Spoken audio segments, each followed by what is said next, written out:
Fala galera do canal WWE em geral, aqui é o Zezo trazendo para vocês mais um vídeo. Galera, sejam bem-vindos a mais um podcast para falarmos sobre um show da WWE. Nesse caso vai ser o show do NXT. Então falaremos então o que aconteceu nesse último episódio do NXT.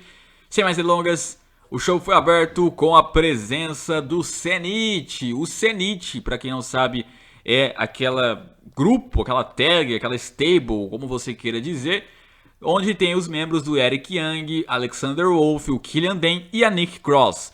E eles intimidaram a presença dos campeões de tag, os Authors of Pain, os autores da dor, Akon e Razor, acompanhados pelo manager Paul Ellering. E bom, acontece que eles intimidaram a presença deles, mas montaram uma armadilha, né? Estava lá o Alexander Wolf e o Killian Dane junto com a Nikki Cross, chamando eles pro ringue igual fizeram na semana passada, né? Na semana passada, se eu não me engano, ou na outra, não sei.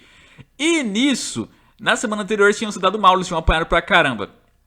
Dessa vez, pelas costas do Akon e do Razor lá na rampa, apareceu retornando o Eric Young, que eu vi inclusive comentando com vocês, poxa, cadê o Eric Young? Será que ele não vai retornar de surpresa no NXT TakeOver? E não, ele retornou de surpresa, mas não no TakeOver, mas foi nesse episódio do NXT mesmo, atacando ele pelas costas.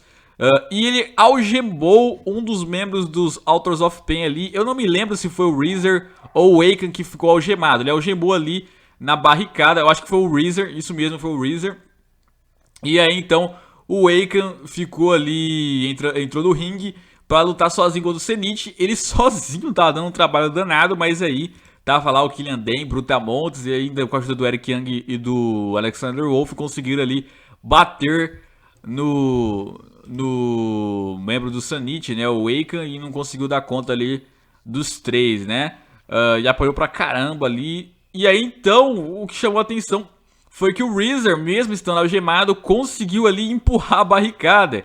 Ele conseguiu ir andando, chegar dentro do ringue, e aí lá dentro do ringue, como ele tava meio que amarrado ali, ele acabou apanhando mesmo assim, né, mostrando a resistência dele. Ele mesmo algemado conseguiu ter forças suficientes e voltar para dentro do ringue, mas claro, aí não conseguiu bater nos caras, né?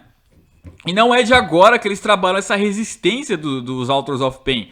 Das rivalidades passadas, nos combates passados, toda vez os caras são quebrados na mesa, os caras tomam 2 finalizador, parece que vai ser o fim, e os caras do nada dão um kick out, do nada resistem, do nada sobrevivem.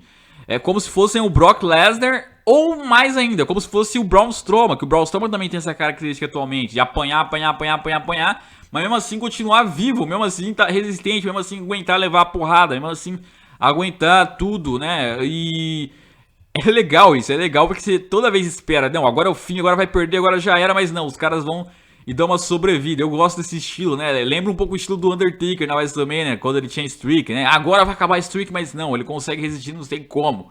É legal esses kickouts assim, né? E tá confirmado então, eles vão lutar no NXT TakeOver Brooklyn, né? Agora que o Eric Young interferiu, eu gostaria de saber se ele interferiu e vai lutar, ou se ele só vai ficar de manager no NXT TakeOver Brooklyn. Mas de qualquer maneira, só de manager já vai dar um grande trabalho, ainda mais junto com a Nikki Cross ali. Os Authors of Pain dessa vez vão lutar com 4 praticamente, vão lutar com 4 membros ali. Vai ser os 2 do ringue e os 2 do lado de fora, ainda uma mulher, que eles não podem agredir uma mulher, mas ela pode agredir eles. E o Paul Ellering, eu não sei o que ele vai poder fazer ali. Ele tá velhão, já foi lutador antes, só se ele pegar alguma bengala ali e começar a bater nos caras, que não vai adiantar muita coisa, né? Mas vai ser um desafio diferente. E mesmo estando como os heels da história, o Zenith, mesmo sendo os heels da história, o público tá torcendo pra eles. O público é que eles ganhem, né? O público gosta do Zenith e também porque não gosta muito dos Authors of Pain. Não é de agora, o pessoal tem ódio dos Authors of Pain por serem apelões do jeito que são, né? Por ser over do jeito que são. Eu aposto nos Authors of Pain saindo com a vitória. Eu acho que eles vão vencer. A não ser que o Zenith, sei lá, surpreenda, choque o mundo, mas eu acho que não. E seria interessante se o Zenith perdesse, se é que vai ter mesmo debuts do NXT, se é que vai ter mesmo check-up depois do SummerSlam, se é que vai ter check-up em setembro. Então faria sentido o Zenith perder e ir pro main roster, né? Inclusive muitos especulam de ser eles que estejam atacando lá o Tyler Breeze e o Fandango, aquelas negócio macabro que eles andam fazendo, não sei, pode ser. E aí eles ir pro SmackDown, ir pro Raw, não sei exatamente. Acho que no SmackDown eles se encaixaram melhor se for pra chegar como tag. E é isso, né? É isso. Agora os Authors of Pain se perde, eles têm que ter a revanche e tal, então seguem mais tempo no NXT. E eu espero que seja um grande combate, né? Vamos ver o que vai render disso. Eu queria o Eric Young lutando, porque eu acho que dos três ali ele era o mais talentoso, mas vamos ver, né? Vamos ver onde isso nos leva. Legal. Bom, seguindo o show, a gente teve outro combate de tags. Um combate da tag Street Profits e também contra a tag The Metro Brothers, né? E o interessante é que esse Ângelo da tag Street Profits, ele tá na WWE desde 2012. E até hoje não saiu do NXT. Tá lá na NXT desde 2012 e estamos em 2017. E o cara ainda não saiu pro main roster ainda. Não foi pro main roster ainda. Meu Deus do céu. E agora tá vindo aí com essa tag junto com o Monters. Eu acho que é assim que fala. Ford, não sei.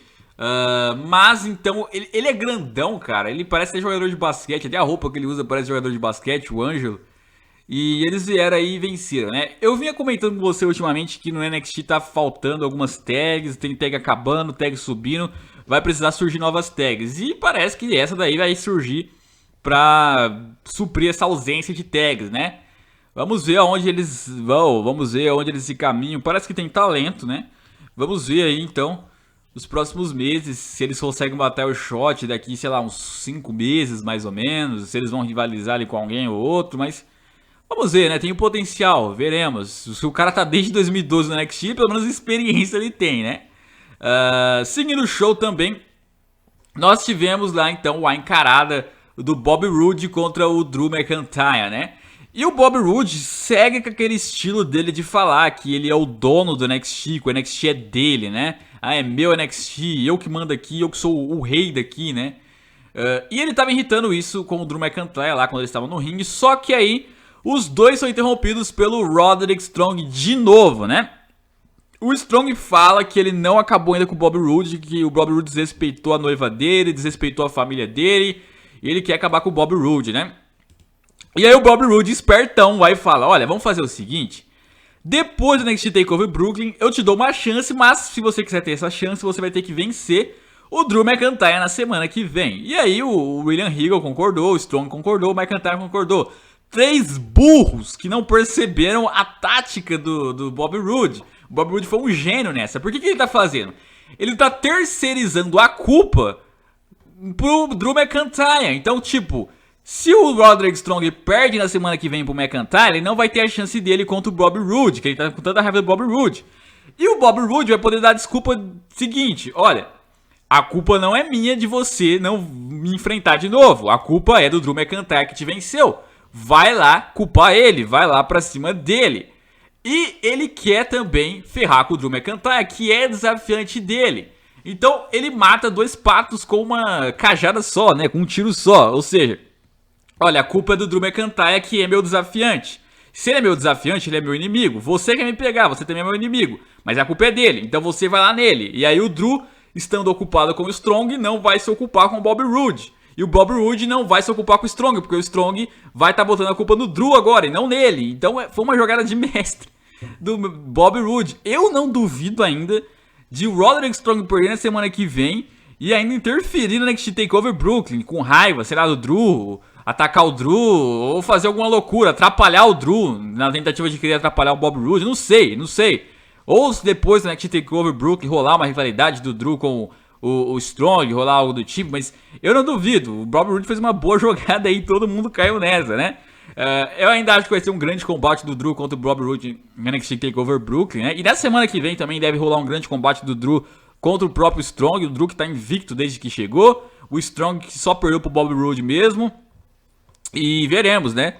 Veremos aí na semana que vem, primeiro esse combate do Strong contra o Drew. Quem sabe o Strong até vença e depois vai enfrentar Inclusive, pensa bem, se o Strong vence o Drew McIntyre na semana que vem, ou seja, ele vai ter a chance com o Bobby Roode depois do NXT TakeOver Brooklyn. Mas ele não parou pra pensar que o Drew McIntyre pode vencer o Bobby Roode. E aí não adianta nada ele ter uma chance contra o Bobby Roode depois do NXT TakeOver, se no NXT TakeOver o Bobby Roode perdeu o título. Sendo que o Strong quer o Bobby Roode, ele não quer exatamente o título. Então, pensando nisso, ele pode usar a cabeça que o James Ellsworth usou no Chelsea. Ele fala, olha, já que eu vou enfrentar o Bobby Roode, já que é o Bobby Roode que eu quero, no NXT TakeOver eu vou fazer com que o Bobby Roode siga como campeão. Assim eu enfrento ele, porque é ele que eu quero. Ou seja, eu atrapalho o Drew, que é mais ou menos o que o James Ellsworth pensou no Chelsea do ano passado. Olha, eu tô com um combate agendado pro AJ Styles, eu já venci o AJ Styles várias vezes, eu não posso deixar que o Ambrose vença, então eu vou ajudar o AJ Styles a vencer. A mesma coisa agora o Strong pode pensar, ele vence o Drew, ele fala, olha, eu não quero o Drew, eu quero o Bobby Roode. Então ele vai lá, atrapalha o Drew no NXT TakeOver, né? E aí o Bobby Roode segue como campeão, e aí o Strong vai pra cima do Bobby Roode e o Drew fica putaço com o Strong, né? Pode colocar essa teoria aí também, pode ser que eles façam uma dessa, né? Do jeito que o Strong tá fanático pra enfrentar o Bobby Roode, do jeito que ele tá maluco pra pegar o Bobby Roode, é capaz de ele fazer uma loucura dessa, né? Não duvidaria, não. Isso seria algo até que interessante, vai saber. Um jeito do Bobby Roode reter de uma forma convincente. Porque eu não quero ver o Bobby Roode vencendo o Drew limpo. E nem roubado também, que eu já enjoei. Tem que ter uma forma convincente, tem que ter uma interferência ali que ninguém tá esperando. Ou de uma forma que ninguém tá esperando, pelo menos. Aí sim convence, né? Mas enfim. Bom, seguindo o show, nós tivemos então o Danny Burch enfrentando o Oney Lorcan de novo, né? Eles que se enfrentaram lá na semana anterior, o Oney Lorcan saiu com a vitória e se cumprimentaram, né? Foram para um segundo round, foram novamente para um combate ali bastante de força. Eu falo que eles são os mini Cesaros, né? Porque tem um estilinho parecido, até a aparência. Mas no fim das contas, dessa vez com o roll-up, o Danny Burch conseguiu vencer o Oney Lorcan, né? E aí, dessa vez ele tentou cumprimentar o Oney Lorcan, né? E o Oney Lorcan não quis. Só que o Oney Lorcan, quando tava saindo do ringue, ele vai e fala, quer saber? Vou cumprimentar você sim, é nóis, lutou muito, tamo junto. E aí, os dois ali saíram juntos pra rampa, né? Ou seja, eu ainda acho que eles vão virar uma tag. Como eu falei, tá faltando tag na NXT, tá acabando tag, outras estão subindo. Precisa de tags novas e talentosas. E o Danny Burch é muito talentoso, o Oney Lorcan também. Eles individualmente, não sei pra onde vão se encaminhar, então com tags vão ter mais espaço, vão ter mais chance. E tomara que virem tag mesmo, eles têm um estilo legal, um estilo parecido. Acho que eles vão combinar se fizerem uma tag sim. E esperamos as próximas semanas ali, além de extremamente talentosos, né? Bom, e no evento principal, nós tivemos um combate do Andrade Sem Almas contra o No Way José, né? Que o No Way José fez uma festa, parecia um carnaval quando ele chegou lá. Foi no meio do público, dançou pra lá e pra cá. Meu Deus do céu. E foram pra um combate, então, o Sem Almas contra o No Way José. E o Sem Almas esquachou o No Way José, cara. Ele simplesmente deu uma surra ali e finalizou facilmente no final e ganhou o combate, né? E aí, no fim da luta, a namorada dele, podemos dizer assim, uma das namoradas dele, foi lá na mesa dos comentaristas, pegou o microfone e falou que se o Johnny Gargano tava procurando um adversário pro NXT TakeOver Brooklyn, achou um. E aí confirmaram então o combate do Johnny Gargano contra contra o Sem Almas. E cara, como assim, cara? Olha que bagulho completamente sem noção. O Andrade Sem Almas tem um combate lá com o brasileiro César Bononi. E ele perde limpo pro Bononi lá na base do... Ele foi querer fazer graça e ok, né? E aí ele não perde uma revanche com o Bononi, pelo contrário, ele ataca o Bononi depois do Bononi ter perdido pro No Way José. E o No Way José vai lá salvar o Bononi e depois ainda é ameaçado pelo Sem Almas. Aí todo mundo pensa, pô, então a rivalidade não vai ser do Bononi com o Sem Almas, vai ser do Sem Almas contra o No Way José. E aí eles lutam um episódio do NXT e aí o Sem Almas vence. E aí ele desafia o Johnny Gargano, que não tem nada a ver com nada, tá totalmente aleatório lá. E marca o NXT TakeOver em Brooklyn, um combate do Johnny Gargano com o Sem Almas. E tipo, o Sem Almas se envolveu com o Bononi, o Sem Almas perdeu pro Bononi, o Sem Almas atacou o Bononi, o Sem Almas se envolveu com o No Way José, atacou o No Way José, teve um combate com o No Way José. E aí no fim das contas, o que marca pro NXT TakeOver em Brooklyn? Um combate com o Johnny Gargano, que não tem nada a ver, tá lá longe, tá lá nos quintos. Tipo, que bagulho aleatório, né? É por isso que não adiantou nada montar a teoria, não adiantou nada conversar com vocês, o que eu achava que ia acontecer, quem que ia se envolver ali. Não adiantou nada, porque escolheram um cara que não tinha nada a ver, que tava lá no canto dele. Mas enfim, eu até entendo porque o Johnny Gargano precisava de um adversário. E vai ter o Sem Almas, ele tá começando a carreira dele solo. O Sem Almas é o Ziggler do NXT, então é o nome ideal ali pra ele começar vencendo já, o Johnny Gargano. E deve render um grande combate, são dois grandes wrestlers, né? E o Johnny Gargano eu acho que sai com a vitória. Inclusive, foi mostrado também nesse NXT Takeover, perdão, nesse episódio do NXT, que o Hideo Itami na semana passada tentou atacar o Aleister Black. O Aleister Black escapou legal, lá deu um olé, parecia até filme, e bateu no Hideo Itami. E na semana que vem tá marcado um combate dos dois, Aleister Black contra Hideo Itami. Ou seja, não vai ser no NXT Takeover Brooklyn. E não confirmaram nada do Aleister Black pro NXT Takeover Brooklyn, eu tô falando, né? Meu Deus do céu. E nada também do Hideo Itami, nenhum combate pra ele, nada do Cassius Ohno também, que tá sumido. Então acho que vai acontecer o que eu conversei com vocês na semana passada. Vai estar tendo um combate do Aleister Black contra o Itami. O Cassius Ohno deve retornar. Deve ter Cassius Ohno contra Hideo Itami no NXT Takeover Brooklyn. E pro Aleister Black eu não tenho ideia o que vai ter pra ele. Não tenho ideia mesmo, né? E é isso, galera. Eu espero que vocês tenham gostado. Deixa o like, inscreva-se no canal. Até a próxima e fui!